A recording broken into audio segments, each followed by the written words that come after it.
$34. That was everything. Aria Sinclair held the envelope in both hands, her thumbs counting the bills one more time, though the number would not change no matter how many times she recounted. $34 in a city where rent for a converted closet on the third floor of the Harrington mansion cost $850 a month. The eviction notice lay on the bed behind her, its red ink numbers burning like a curse she could not erase. 12 days. That was the deadline stamped across the top in letters so bold they seemed to scream at her in the dark. She did not scream back. She had learned long ago that screaming changed nothing. The closet, and it truly was a closet, once used for storing linens before the Harrington family had converted it into a servant's quarters, measured 8 feet by 6 feet. A twin mattress on the floor, a single shelf for her 2 uniforms, a cracked mirror hanging from a nail. Through the small, rectangular window near the ceiling, Los Angeles sprawled in the distance, towers of glass and steel that belonged to people who had never counted their last $34 at 2 in the morning. Aria sat on the edge of the mattress, her calloused hands trembling. 14-hour days. That was what she worked. 14 hours of caring for Margaret Harrington's 3 children, Emma, the youngest at 5 years old with tangled blonde curls and a gap-toothed smile that broke Aria's heart every single morning when she realized these children would never be hers. The older 2 barely spoke to her, trained since birth to see the help as invisible, as furniture in their lives, as something to move around without truly seeing. The tips had been worse than usual this week. At the diner where she worked the evening shift after her nanny duties ended at 8, customers left 60 cents on a $45 bill. Sometimes they left nothing. One man had smiled at her, actually smiled, looking directly into her eyes, and then walked out without a penny. The smile felt like a blade. She had not eaten since yesterday morning. There was a half loaf of bread in the tiny kitchenette down the hall that the cook had told her to take, left over from the children's lunch. She was saving it for tomorrow, and the day after that.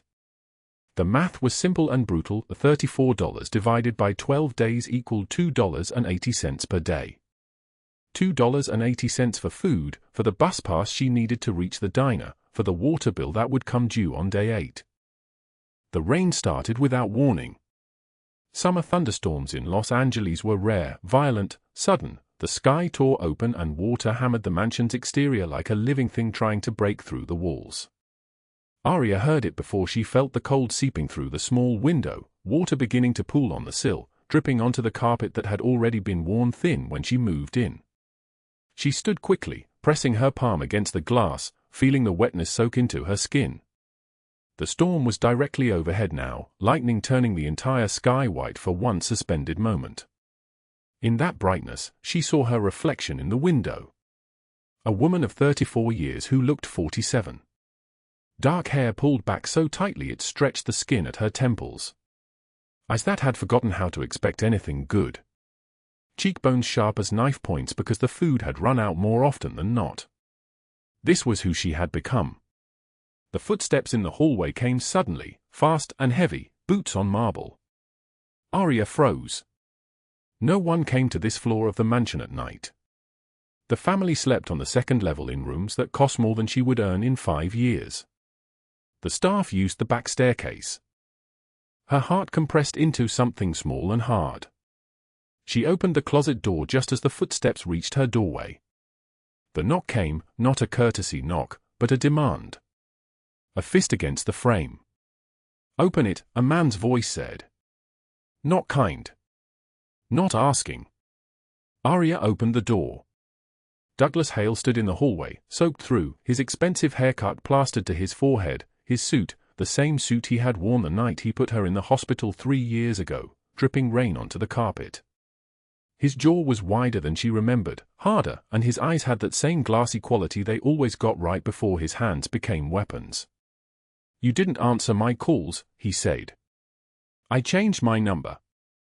Her voice came out as a whisper, betraying her completely. "You can't change anything." He stepped inside without invitation, and she stepped backward instinctively, the way prey moves away from predators. "You're mine, Aria. You always have been. You can move across the city, you can hide in a closet like some pathetic animal, but you're still mine." "I'm not." His hand came up fast, and she flinched, but he didn't strike. Not yet. He grabbed her throat instead, his fingers pressing into her windpipe, and walked her backward until her spine hit the wall. The plaster cracked behind her with a sound like bone breaking. "You embarrass me," he whispered, his breath reeking of whiskey and rage. "You told people I hurt you. Do you know what that does to a man's reputation?" She couldn't speak. She couldn't breathe. The room began to narrow at the edges, darkness creeping in from the corners, and somewhere far away she heard the thunder rolling like judgment across the sky. His other hand came up, and this time he did strike. Her vision exploded into white pain. The room tilted. She felt blood, hot, metallic, running down her temple, and then his grip loosened for just a moment, just enough for her to bring her knee up hard. He roared, releasing her, and she didn't think, didn't plan. She ran. The hallway was darker than the closet, maze-like, a series of turns she knew only because she had scrubbed these floors on her hands and knees for 3 years. Behind her, Douglas crashed through the darkness, cursing, his footsteps thundering like an animal. She didn't head for the main staircase, he knew the mansion almost as well as she did the ways out. She ran toward the service corridor instead, the narrow passage where staff moved invisibly through the walls of the rich. Her fingers found the door to the study, the private room where the family kept papers and expensive things. It was meant to be locked. It wasn't. She stumbled inside, gasping, one eye already beginning to swell shut, and froze. The room was not empty. Alejandro Castellano sat in a leather chair position before a mahogany desk, his arm bleeding through his white shirt, blood dripping onto papers spread before him. 3 men in black suits stood over maps and ledgers, their hands near guns. When Aria burst through the door, all 4 heads turned toward her. She should have run. Any sane person would have run screaming from this room, from these men, from the casual violence that hung in the air like humidity. Instead, she saw the wound. "You need pressure or you will bleed out," she said. The words came from somewhere older than fear, from her grandmother's hands teaching her how to wrap wounds on a back porch in a state she had tried very hard to forget. The 3 men's hands moved toward their weapons. Alejandro raised one hand, a gesture so small it seemed to cost him nothing, and the men froze. His eyes, dark as storm clouds, rimmed with the kind of exhaustion that comes from seeing too much, moved from the blood on her face to the wound on his arm to her shaking hands. "Let her work," he said. His voice was deep and solid like an oath. The towels were in the hallway cart just outside the door, folded in neat stacks for the morning cleaning. Aria moved on instinct, returning with both arms full, pressing the white fabric against his wound. The bleeding was serious but not arterial. She could tell by the pattern, by the way it soaked through rather than spurting. She had learned this in emergency rooms, in the backs of cars, in the homes of people who hurt people and then needed fixing. She cleaned the wound with vodka from the bar cart, her hands steady now in a way they never were with Douglas, in a way that surprised her own mind. The man, Alejandro Castellano, though she did not yet know his name, did not flinch. His eyes never left her face. Behind her, in the darkness of the hallway, she heard Douglas's footsteps slow, then stop. He was afraid. That fear changed everything. But what she did not know was that this one act of steady hands, this moment of choosing to help instead of run, would bind her fate to the most dangerous man in Los Angeles for all the years remaining to her. That this night would erase everything she had been and force her to become something new. That the $34 in the envelope in her closet would become meaningless, replaced by a far greater debt, not of money, but of loyalty, of secrets, of a love that would burn like a blade wrapped in ice. Before we continue, drop a like if this story touches your heart. Share it with someone you care about, and subscribe so you don't miss what's coming tomorrow.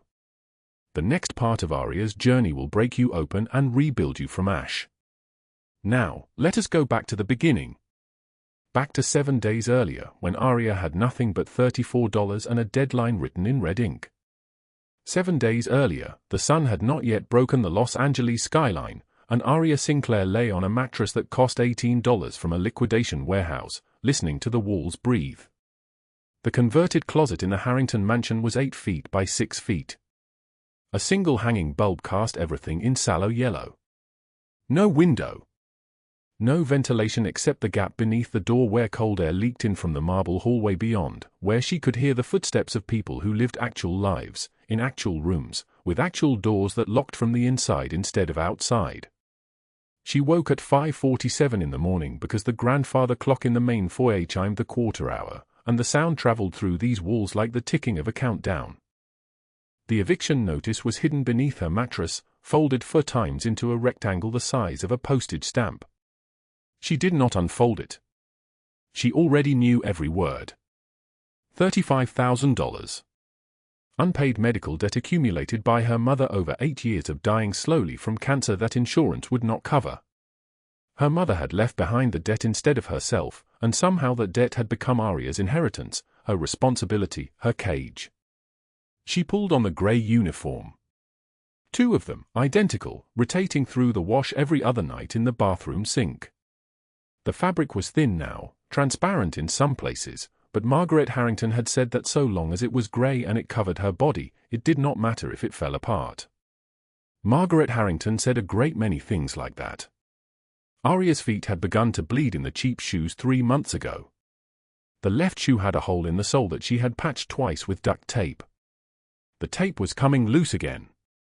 She wrapped her foot in paper towels before putting the shoe on, and the wet feeling of old blood between her toes was something she had learned to ignore, the way you learn to ignore a persistent ache that has been with you so long it becomes just part of being alive. The clock in the foyer chimed 6. She had $34 in an envelope hidden inside a hollowed-out copy of a book that nobody would ever read. The collected works of Shakespeare. A Harrington cast-off from the library upstairs. Inside the envelope were 2 20s, 1 10, and 4 1s. $34. That was every penny she had not spent on bus fare, on the 1 meal a day she allowed herself, on the shoes that were falling apart, on the internet connection she needed to check the hospital listings, hoping someday to find a hospital that would hire her and train her to be something other than a live-in nanny, a ghost in a grey uniform, a woman whose entire body hurt at all hours. 7 days remained. The deadline was written in red ink on the official notice, and red ink meant something different than black ink. Red ink meant this was not a polite request. Red ink meant the collectors had stopped being patient. Red ink meant that in 7 days, if she had not found $35,000, everything she possessed would be seized and she would have nowhere to go, no closet, no mattress, no book with hollowed-out pages. She would be a woman with $34 and a grey uniform and nowhere that would shelter her from the rain that fell so often in Los Angeles this time of year. She descended the servants' staircase at 6:15. The Harrington mansion had 2 staircases, the grand one with the marble balustrade and the crystal chandelier, where the family moved through light and space and air, and this one, narrow and dark, where the walls were closer together and the air smelled like floor wax and old wood and the ghost of every service worker who had ever climbed these stairs to be useful and then forgotten. Emma was already awake. The little girl was 6 years old and had not slept through a single night since her father died 18 months ago. She came to Aria's bed, Aria's closet, most nights around 2 in the morning, carrying her blanket and her fear of the dark in both hands like an offering.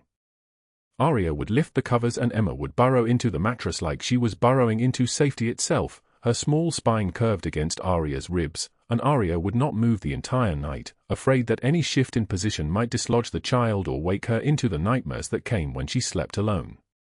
This morning Emma sat at the kitchen table in her school uniform, picking at oatmeal that had gone cold and congealing. "Did you sleep?" Aria asked, though she knew the answer. She had felt Emma's arrival at 2:17.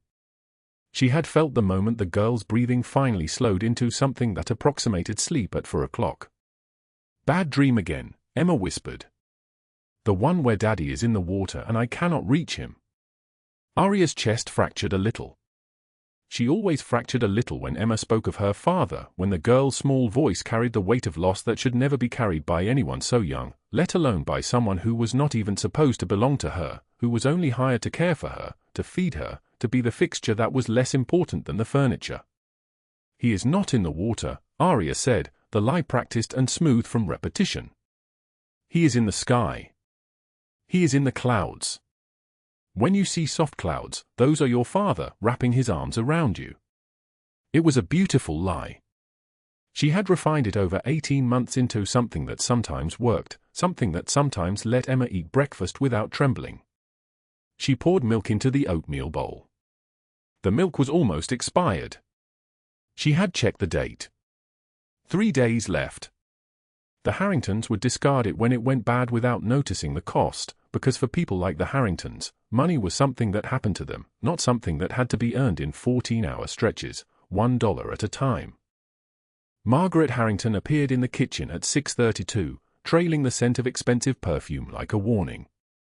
She was 63 years old but performed the role of someone much younger, her silver hair cut precisely at the jawline, her designer suit, Chanel. Aria had learned to recognize these things by the way other wealthy women spoke of them, tailored so perfectly that it looked like the suit had been painted onto her body. The pearls around her neck were real. Aria knew this because Margaret had once mentioned their price in front of her, careless, the way you mention the weather. Aria, the napkin rings were tarnished at dinner last evening, Margaret said, not looking at her. She was looking at Emma instead, and her face performed the expression she believed a grandmother should wear, something close to affection but executed with the precision of an actress who had memorized her blocking. I had guests. Important guests. We are not running a boarding house here. The guests had been old money people in expensive clothes. Aria had been barely visible to them, the grey uniform blending her into the walls the way Margaret preferred. But one of the napkin rings had indeed been tarnished, a thin smudge of oxidation that Aria had somehow missed when polishing silver for 90 minutes the day before. I apologize, Aria said. I will polish them again today. See that you do, Margaret said. She turned toward Emma.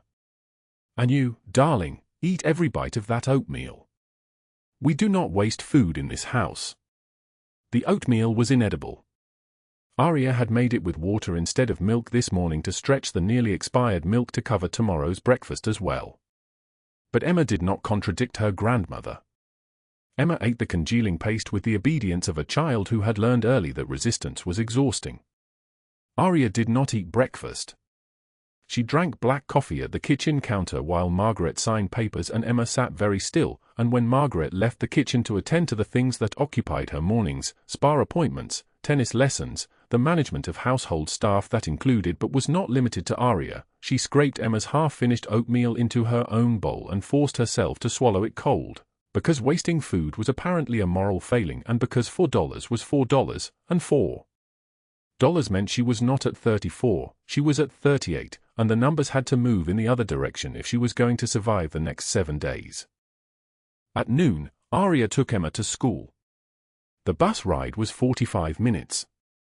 She stood the entire way because the bus was crowded and because standing did not cost extra, whereas sitting did not change anything about the mathematics of her situation. Her feet throbbed. Her left foot had started bleeding again, the paper towel soaked through, a sock sticking to her heel with the adhesive of old blood. When she returned to the Harrington mansion, there was a car parked outside the gates. A police car. And leaning against it, in his dress uniform with his gun visible on his hip, was Douglas Hale. She recognized him the way you recognize a thing that has haunted your nightmares, not because of any single feature, but because of the totality of him, because of the way her entire body understood immediately that danger had arrived and had not come to negotiate. He was tall, broad-shouldered, with the kind of face that women found beautiful before they knew the things that face could do. He had been a beautiful thing once, when she was 28 and desperate and believing that someone choosing her meant she mattered.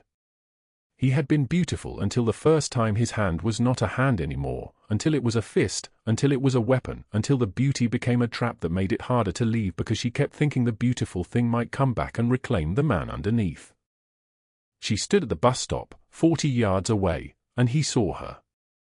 His smile was the smile that had taught her that smiling was not an indicator of joy. Beside him stood another officer, someone she recognized from the 3 times she had reported Douglas to the police department, the 3 times she had filled out forms in shaking handwriting, the 3 times she had been told that without witnesses, without video, without a hospital record, there was nothing they could do, that sometimes relationships were complicated, that sometimes women got emotional about things that had been misunderstood. The first officer had told her this. Officer Dane. With his own smile and his own small shrug that meant, "You are not worth the paperwork." Aria did not move. The bus had already left. She was stranded in the space between the gate and the public street, and Douglas was moving toward her now, his uniform riding perfectly on his hips, his badge catching the afternoon sunlight and throwing it back into her eyes. "Aria," he said, and her name in his mouth sounded like a curse written in a language only she understood. "You look thin. Are you eating?" His friend laughed. It was the kind of laugh that belonged to someone who did not understand that he was participating in something cruel. "I don't want to talk to you," Aria said. The words came out smaller than she intended. Smaller than she needed them to be to reach him, to reach through him, to reach the officer beside him who had already made up his mind about her credibility. "You don't want to talk to me," Douglas repeated, stepping closer. "That is interesting. Because I want to talk to you. I want to know where you got the idea that you could just leave. That you could just run and hide and pretend I don't exist. That you could act like the things we had together were nothing." "We didn't have anything," Aria said. "Is that what you tell people?" He was close enough now that she could smell his cologne, expensive and aggressive, nothing like the way he smelled when he had been drinking and the violence was coming, when his smell changed to something sharp and animal.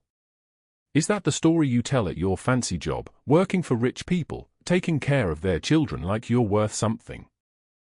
The Harrington gates were behind her. The street was in front of her. In both directions, the neighborhood was empty. Los Angeles in the middle of the day was often empty, especially in the neighborhoods where wealthy people put their houses behind gates and walls, where the streets belonged to gardeners and delivery trucks and not to people who belonged anywhere at all. "I reported you to the police," Aria said. 3 times. "They have the reports." Officer Dane laughed again. "There's no evidence of anything, Aria. No photos, no witnesses. Just he said, she said. And between you and me, Douglas is a decorated officer. Who do you think people are going to believe?" The question hung in the air like a weapon she had already been hit with. Douglas stepped closer. His hand reached out and touched her face, his thumb running across her cheekbone like a benediction, and she flinched before she could stop herself. "You're going to regret running," he said quietly, for her ears only. "You're going to come back to me, and when you do, you're going to understand why leaving wasn't ever going to be an option." Then he stepped back, and he smiled his beautiful smile, and he walked back to his car, and Officer Dane followed him, and they drove away down the street like nothing had happened, like Aria was still standing there, like her heart was not going to spend the rest of the day trying to slow itself down, like fear was not going to make her hand shake when she tried to open the Harrington gates. She stood outside the mansion for almost 20 minutes before she could move her legs. When she did, she climbed the servant's staircase and locked herself in the closet and counted her money again, even though the count would not change. $34. 7 days. And now Douglas knew where she worked. Now Douglas knew where to find her when the beautiful thing he contained finally decided to stop smiling and start breaking things. The summer rain came like a curse. At 9:51 in the evening, while thunder split the Los Angeles sky into jagged pieces and water hammered against the Harrington mansion's glass conservatory roof, Aria Sinclair tucked Emma into bed with a lullaby that trembled like a candle in the wind. The 6-year-old girl, with her copper-colored curls and eyes still heavy with the day, finally surrendered to sleep at the sound of Aria's voice. Emma's small hand unclenched from the fabric of Aria's shirt, and the child's breathing deepened into the even rhythm of dreams. Aria waited 2 more minutes, the way she always did, watching the rise and fall of that small chest, committing this moment to memory the way you do when you know you cannot keep anything else. She stood and walked toward the door. The hallway stretched before her, lit only by the night lamps that cast everything in a bluish, underwater glow. $34. 7 days. The numbers had become the rhythm of her heartbeat. Then she heard footsteps behind her. Not the measured steps of household staff. Not the deliberate, unhurried pace of someone who belonged in the mansion. These were frantic, urgent, and soaked with the rain outside. She turned.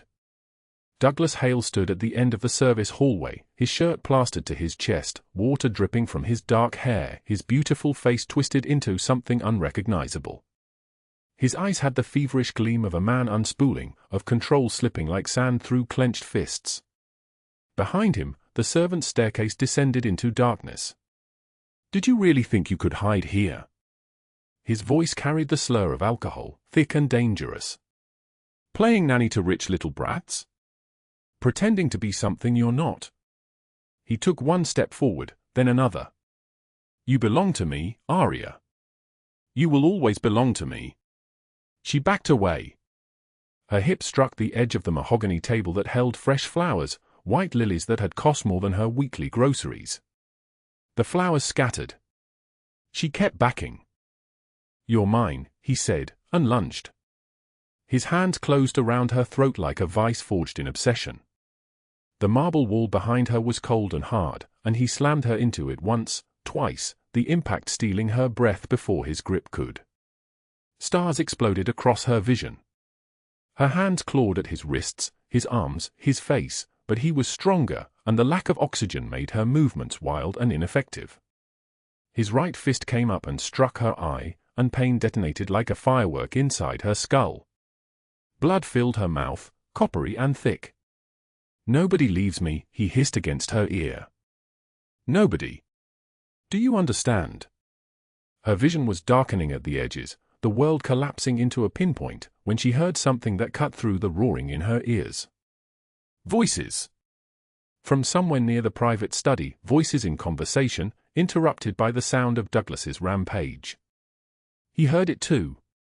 His grip loosened just enough, just for an instant, but an instant was all she needed. She twisted, slipped, gasped for air that burned like fire. He released her with a curse, and she stumbled forward, half blind, her left eye swelling shut, blood dripping from her chin onto the cream-colored marble. The study door was slightly ajar. She fell through it.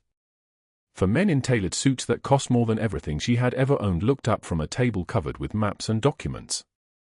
But it was the man at the head of the table who made the world stop. Alejandro Castellano sat with the posture of absolute power, his dark hair swept back from a face carved from stone, his eyes storm gray and penetrating. A white linen shirt lay open at the collar, and the right sleeve was dark with blood. His hand pressed a white handkerchief against his upper arm, and the fabric had soaked through. Beside him, Marco and Pietro, his lieutenants, reached for the weapons they always carried beneath their tailored jackets. The room held its breath like a creature about to strike. Douglas stood in the doorway behind her, rainwater pooling at his feet. For a moment, no one moved. Then Aria looked down at the blood on Alejandro's arm, at the inadequate handkerchief, at the wound that needed real treatment, and her caretaker instincts overrode her terror like a tidal wave. She moved forward, unsteady on legs that barely held her weight, one eye closed, and opened her mouth. "That needs stitches," she whispered, her voice fractured. "The wound. It is infected already, or it will be. You need to clean it properly, Anne." "Get her out of here," Alejandro said.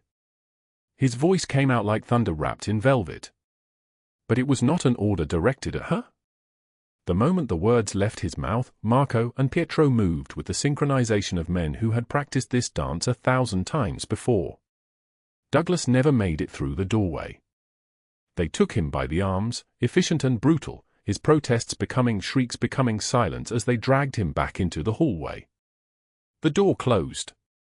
His screams continued for another 30 seconds, then abruptly stopped, as if a switch had been flipped. As if he had never existed at all.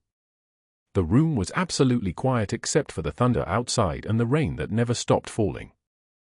Alejandro studied Aria with the intensity of a man examining a puzzle he did not understand.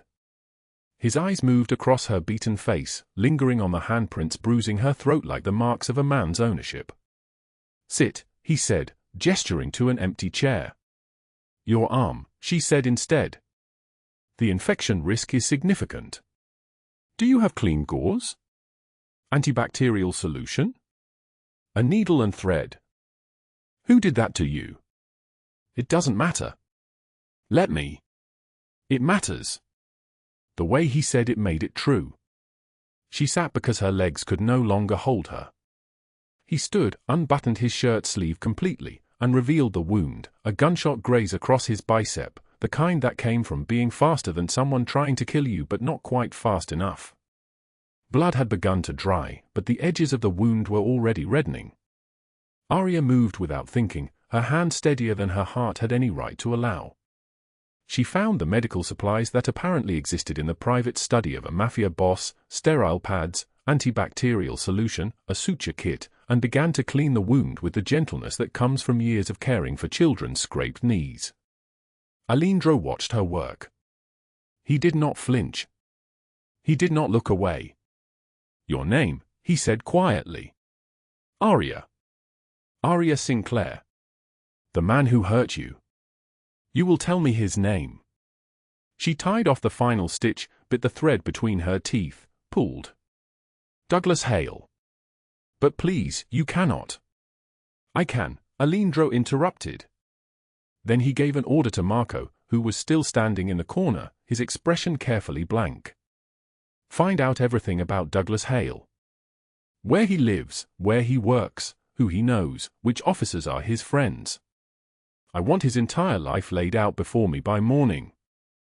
Marco nodded and left the room without a word.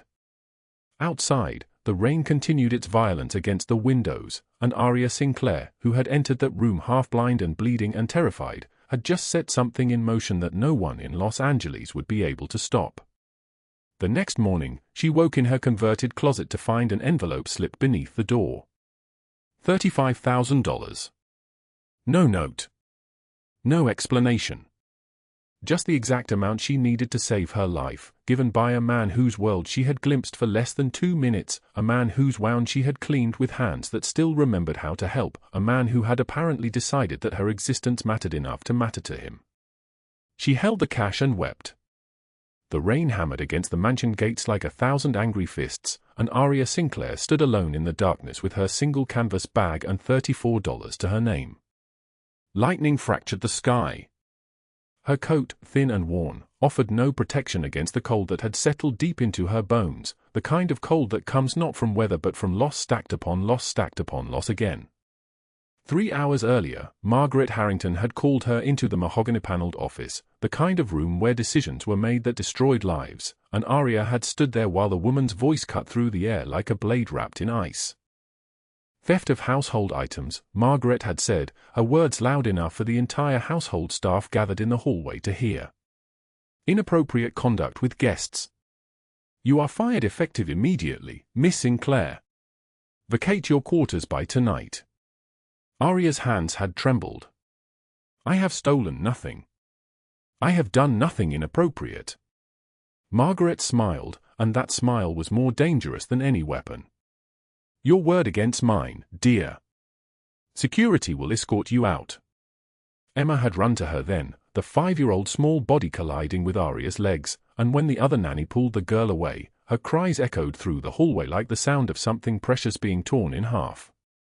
Aria had packed her 3 changes of clothes, her mother's photograph in its plastic frame, and the $34 she had returned to Margaret's envelope after the Mafia boss had slipped $35,000 beneath her door, money that was supposed to save her, that had arrived with no explanation and only the weight of impossible debt behind it. She had given it back. She would not be bought, even by salvation. Now the storm intensified, and she took 1 step forward into the rain. Then another. The gates loomed ahead, ornate and locked, a barrier between her and the street beyond. She did not know that in exactly 4 minutes, her life would change in ways that no prayer could have prepared her for. Douglas Hale emerged from the darkness like a curse taking physical form. He had been waiting, patient and furious, his face twisted with the rage of a man who had been rejected and could not comprehend that his desire might not be the most important thing in the universe. Beside him stood 2 men in police uniforms, their badges catching the lightning, their loyalty purchased with cash that moved through underground channels. Thought you could embarrass me? Douglas's voice dripped with venom. Thought you could reject Emmy? He grabbed her arm, twisting until she gasped, until the old pain bloomed fresh and new. His grip tightened. His hand closed around her throat exactly as it had done so many times before, and Aria realized with the clarity of desperation that no one was coming. The mansion was behind walls and indifference and rain that would drown out her screams. Then headlights cut through the storm. 3 black SUVs materialized from the darkness as though the night itself had given them form. 12 men emerged in tactical gear, moving with the precision of a machine perfectly programmed for violence. Marco and Pietro led them, their expressions carved from stone. Douglas released Aria, stumbling backward, his confidence evaporating like morning mist. "Who the hell are you?" His voice had lost its edge. "This is police business." Pietro laughed, and the sound was colder than winter. "Police? You are nobody.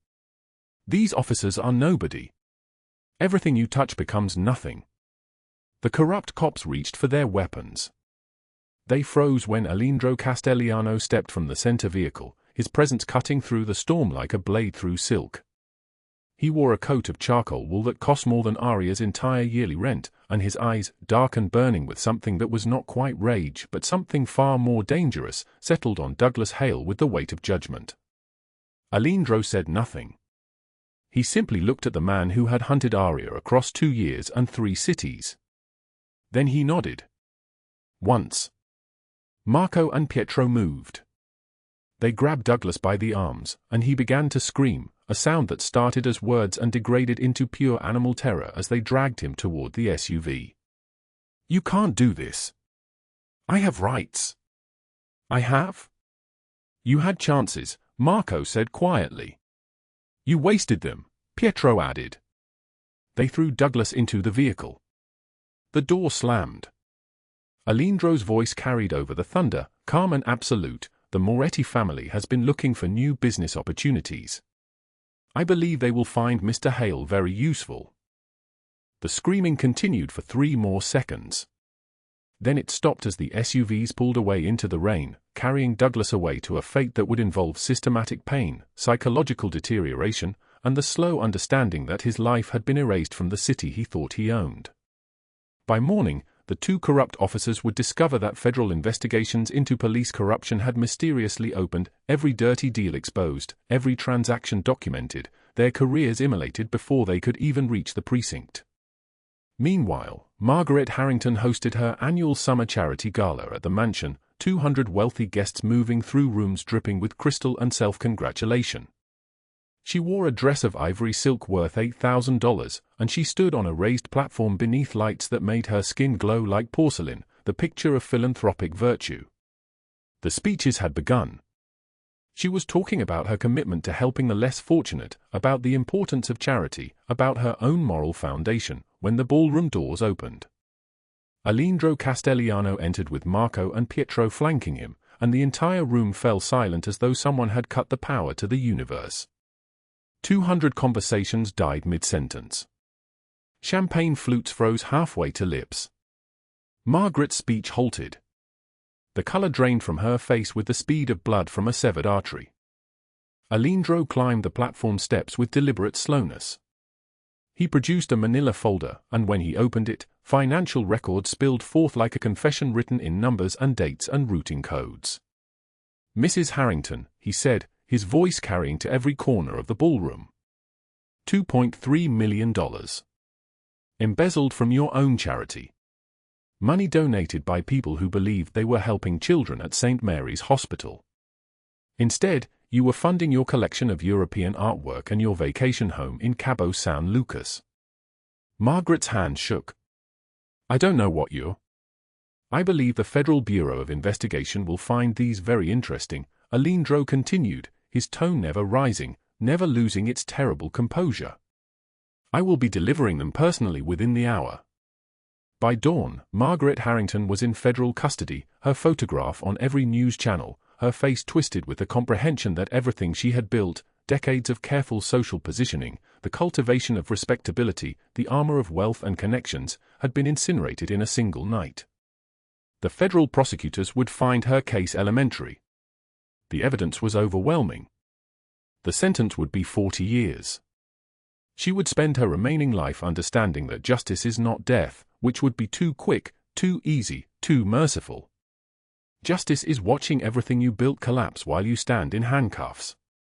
Justice is becoming a cautionary tale whispered at dinner parties by the people who once called you friend. Justice is invisibility of a different kind, not the invisibility of powerlessness, but the invisibility of irrelevance. And as federal agents processed Margaret Harrington in the darkness before dawn broke over Los Angeles, Alejandro Castellano stood at the mansion gates where Aria had stood hours before, soaked by rain and desperate and alone. She was wrapped now in his coat, the charcoal wool that cost more than her old annual salary, and she was shaking, not from cold but from the shock of witnessing her own life change directions with the speed of a bullet changing the trajectory of everything it touched. What happens now? Her voice was barely a whisper. Alejandro looked at her, and in his expression was something that his men would later describe as unprecedented, a gentleness that did not match the ruthlessness of his world, a tenderness that seemed to rewrite the rules of how power conducted itself. Now, he said, you disappear from this place. You become someone else. You become someone safe. The rain continued to fall, soft now, almost gentle. The storm was passing. Above the clouds, somewhere beyond the thickness of night and weather, there were stars that had remained constant through all of this, through her suffering, through his rise to power, through the systematic destruction of two people who had chosen cruelty as their primary language. Those stars would still be there in the morning. And so would she. 6 months had passed like a dream suspended between two different lives. Aria Sinclair stood before her classroom at UCLA, 32 students arranged in rows before her, their notebooks open, their attention fixed. She wore a cream-colored blouse with buttons that actually matched, dark trousers that fit without bunching at the waist, shoes with closed toes that did not leak when it rained. Her hair was pulled back with a simple silver clip. Her left wrist, where old bruises had lived like permanent tattoos, was unmarked now, healed, pale, free. Early childhood trauma shapes neural pathways, she said, her voice steady and clear, the voice of someone who had earned the right to speak about suffering. The brain of a child who experiences violence develops differently than a child in safety. But here is what we also know. The brain is plastic. It can heal. It can rewire itself. One person showing up with consistency and gentleness can literally change the architecture of a child's future. She believed every word. She had lived it. She had been rewired from shattered to whole. The apartment Alejandro had provided was on the 3rd floor of a building in Koreatown, sunny and simple, with a bedroom that had a door that locked. A refrigerator that contained food. A bathroom where hot water came without rationing. The rent was paid in full through a property management company with a name she did not recognize. When she tried to trace it, the paper trail dissolved into corporate silence. She had stopped asking questions. She understood the language he was speaking. Protection. Invisibility. Safety as a gift given without condition or explanation. The flowers had arrived on the anniversary of her mother's death. White roses in a vase with no card. She had cried for 2 hours, understanding that he had somehow learned the date, had remembered, had honored the loss that lived in her chest like a second heartbeat. 3 days later, a package appeared on her doorstep. Her favorite books from childhood, battered copies she had not seen in 14 years. Inside the cover of one, a handwritten note in careful script, the books remain. So do you? No signature. She did not need one.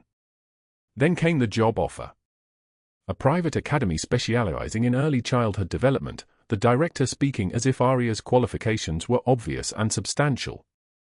The salary was $28,000 per year. Health insurance. Paid holidays. Respect. The director never mentioned who had referred her, but Aria understood. Marco and Pietro, she suspected, though she had never asked and never would. They existed in the periphery of her new life, dark suits in distant cars, guardians whose faces she recognized but whose names were never spoken aloud. Night classes at UCLA had followed. 1 course became 2 became 5. The night shift at the diner had ended without Aria even having to resign, her position had simply been filled, quietly, without drama. Her supervisor had seemed almost relieved when she stopped showing up, as if her presence had been inconvenient all along. She worked now. She went to school. She volunteered at the Women's Crisis Shelter on weekends, teaching self-defense to women whose eyes carried the same hollow recognition she saw in mirrors.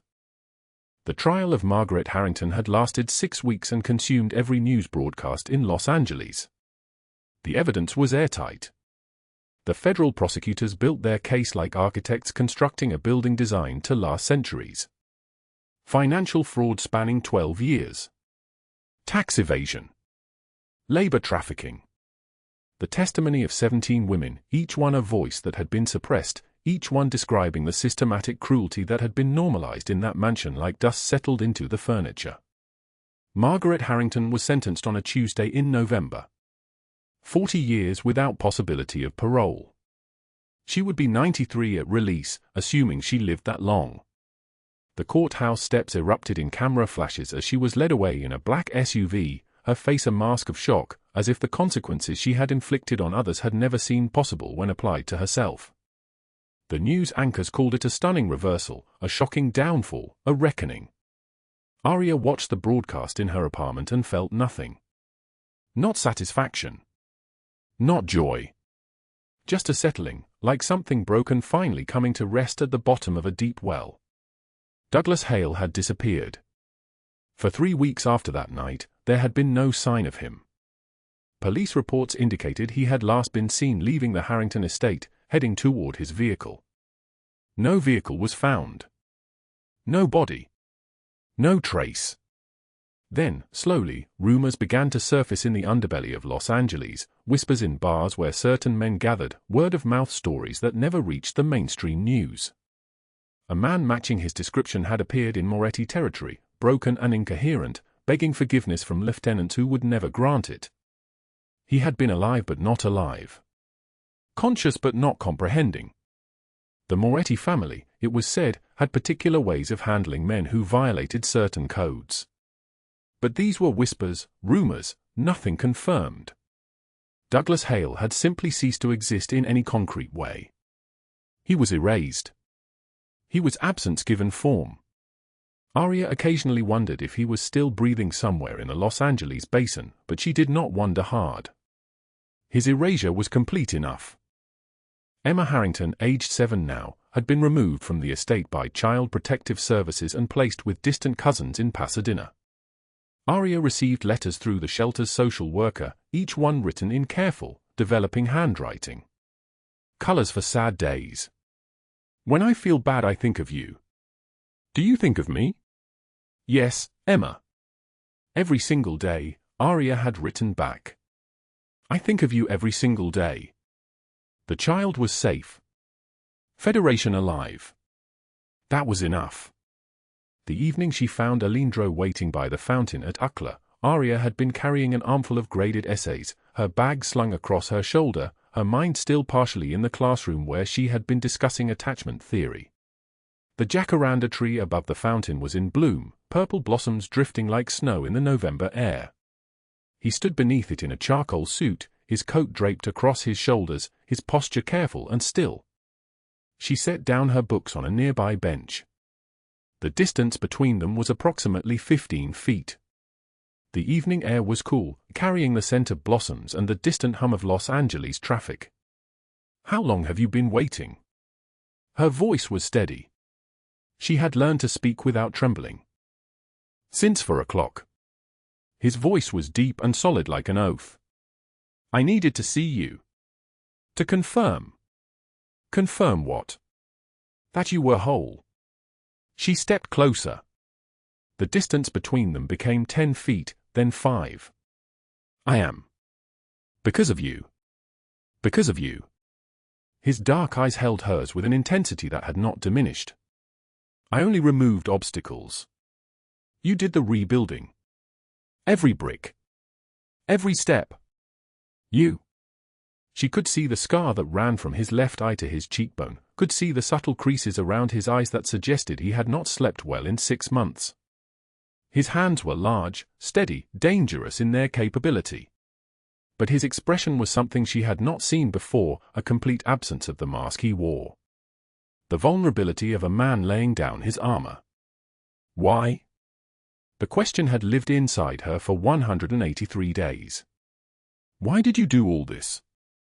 The apartment, the job, the flowers, the books, Emma's safety, Margaret's arrest, Douglas disappearing like smoke. Why? Alejandro stepped closer. The purple blossoms fell around them like gentle snow. Because you did not run, he said. In the study that night, bleeding and terrified, you could have run. Instead, you helped me. You saw me with my own blood on my hands and chose to help. He paused. Because you were the first person in 15 years to look at me and see a man instead of a monster. I see both, she said softly. I see what you have done, and I see who you have become. I see the man who changed an entire life because one person showed him mercy. I had decided, he continued as if she had not spoken, that night would be my last meeting. I was tired, Aria. Tired of betrayal, tired of violence, tired of being alone in a way that no amount of power could remedy. Then you walked in broken and bleeding and chose to help me anyway. You reminded me what humanity looked like. You made me want to be better. She moved until there was no distance between them at all. When she spoke, her voice was barely above a whisper, a candle in the wind. What happens now? Alejandro reached for her hand, his fingers careful, his touch gentle. Whatever you want. You are free. You owe me nothing. I did this not because I expected repayment but because I needed you to exist safely in this world. And if I want this? Her hand fit perfectly in his. And if I choose you not because I need saving but because I see who you are and I choose you anyway? His other hand came up to frame her face, his thumb brushing her cheekbone with unexpected tenderness. Then I am the luckiest man in Los Angeles. Then I am a man who has been given the impossible. The kiss was gentle, inevitable, transformative. When it ended, the world looked different. The city lights below them seemed to be cheering. The blossoms fell like rain. 6 months later, the Los Angeles Children's Hospital held its annual charity gala, and Alejandro Castellano, philanthropist and legitimate business owner, stood at the entrance in a tuxedo that cost more than Aria's first apartment. Beside him was Aria, in a midnight blue gown, her hair pulled back, her eyes bright, her hand resting in his like it belonged there. Emma Harrington ran toward them through the crowd, healthy and laughing, no longer afraid of the dark. She collided into Aria's arms with the force of a small tornado. You came. Emma was 7 and beautiful and alive. You came to my party. Always, Aria said, lifting the child and spinning her. I will always come. The ballroom erupted in camera flashes and whispers. The entire city had been waiting for this story to resolve, and now it had. The ruthless Alejandro Castellano, transformed by a woman who had helped him when she had nothing, who had shown him mercy when she had every reason to run. The poor waitress who had saved not his daughter but his soul. The impossible love story that had rewritten the narrative of the most dangerous man in Los Angeles. This story teaches us something profound. One hand reached out in darkness can illuminate everything. One choice to help instead of run can rewrite 2 destinies. Aria Sinclair had $34 days and no hope, but she had steady hands and a brave heart, and that was enough. That was always enough. Would you have helped him when you were terrified? Would you have shown mercy to the person the entire world feared? Would you have chosen compassion over survival? Comment below. Tell me what is in your heart. If this story moved you, hit that like button right now. Share this with someone who needs to be reminded that one moment of courage can change everything. Subscribe because tomorrow we have another story of unlikely love and impossible odds and the kind of transformation that shocks an entire city. No matter how hard life gets, remember that after the rain, the sky clears. One hand reached out at the right moment can change an entire life. Thank you for staying with us until the very end. We wish all of you watching this video good health, a joyful life, and days filled with peace and happiness. Goodbye, and we will see you again in the next video.